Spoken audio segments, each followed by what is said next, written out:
ఇక్కడ హైదరాబాద్ లో హిందూ ముస్లిం రైట్స్ అయితే కాంగ్రెస్ హయాంలో అది పోలరైజేషన్ వాళ్ళ తలంచుకోవాలి. ఇప్పుడు మనను మతతత్వ పార్టీ అని వాళ్ళు మతతత్వ పార్టీ. హిందువులను ముస్లింలను డివైడ్ చేసింది వాళ్ళు. వాళ్ళ జమానాల ఇది ఈ అన్నిట్ల బెస్ట్ పాపులేషన్ కంట్రోల్ బంగ్లాదేశ్ నుండి, అన్నిట్ల బెస్ట్ పాపులేషన్ కంట్రోల్ సౌదీ అరేబియాలా, దుబాయ్లా, మరి పాపులేషన్ కంట్రోల్ మరి పాకిస్తాన్ ఉన్నా కానీ ఇక్కడ ఆబాదీ పెంచుకోలేదు. నిజంగానే మన ప్రథమ హక్కు అంట వాళ్ళకంట మన ఆస్తులను పోషిస్తారు. ఇంకోటి ముస్లిం రిజర్వేషన్స్ అని చెప్పి కర్ణాటకలో చేసినట్టు ఓబీసీ రిజర్వేషన్ 4% తక్కువ చేసి ముస్లిం రిజర్వేషన్ అది రాజ్యాంగం. మేము అందరినీ సమానం. రాజ్యాంగ వ్యతిరేకం కదా, ముస్లింస్లకు కూడా నష్టం.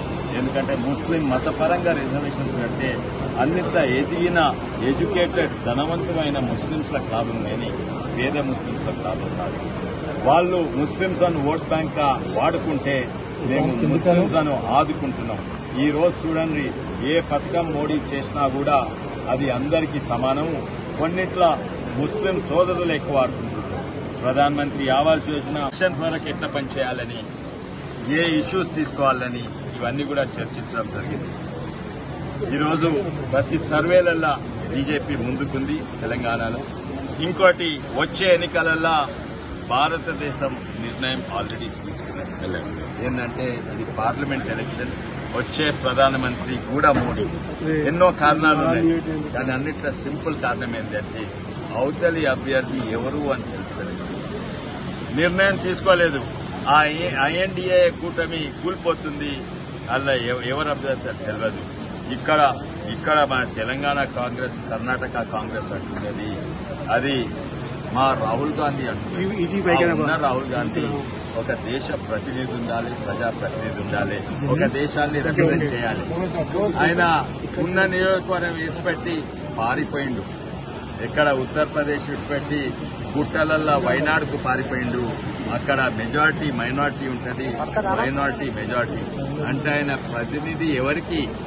మైనార్టీ ముస్లింస్లకు ప్రతినిధి. ఆయన చేసేటువన్నీ రాజ్యాంగంకు వ్యతిరేకంగా, అంబేద్కర్ కు వ్యతిరేకంగా, హైకోర్టు సుప్రీంకోర్టుకు వ్యతిరేకంగా. ముస్లిం రిజర్వేషన్స్ అంటున్నాడు. ముస్లిం రిజర్వేషన్స్ ఎవరికి? ముస్లింస్ అయిన ఓటు బ్యాంక్ గా వాడుకుంటున్నారు. కానీ మతతత్వ పార్టీ వాళ్ళు సిఏ వాళ్ళు తీసుకొచ్చిండ్రు. భారతీయ ముస్లింస్ కు వ్యతిరేకంగా వాళ్ళు తీసుకొచ్చిండ్రు. మేమంట సిఏ తీసుకొచ్చినామని. ఇవి ప్రతి ఒక్కటి. ఇంకోటి మన ధనాన్నంతా ఈయన తీసుకొని పంచిపెడతాడంట. ఆయననే అన్నాడు ప్రథమ హక్కు. మన్మోహన్ సింగ్ 2006 అన్నారు ప్రథమ హక్కు నేషనల్ రిసోర్సెస్ మీద, దేశ ధనం మీద ఇది ముస్లింస్ అపీస్మెంట్, ఇది ముస్లింస్ అని వాడుకునేది. రాహుల్ గాంధీ అంటారు జిత్నా ఆబాదీ ఉత్నా హక్ అంట. అంటే మన ధనాన్ని తీసుకొని వాళ్ళకి ఇస్తారా? నేను పాపులేషన్ ఫౌండేషన్ మీద ఉంటుంది.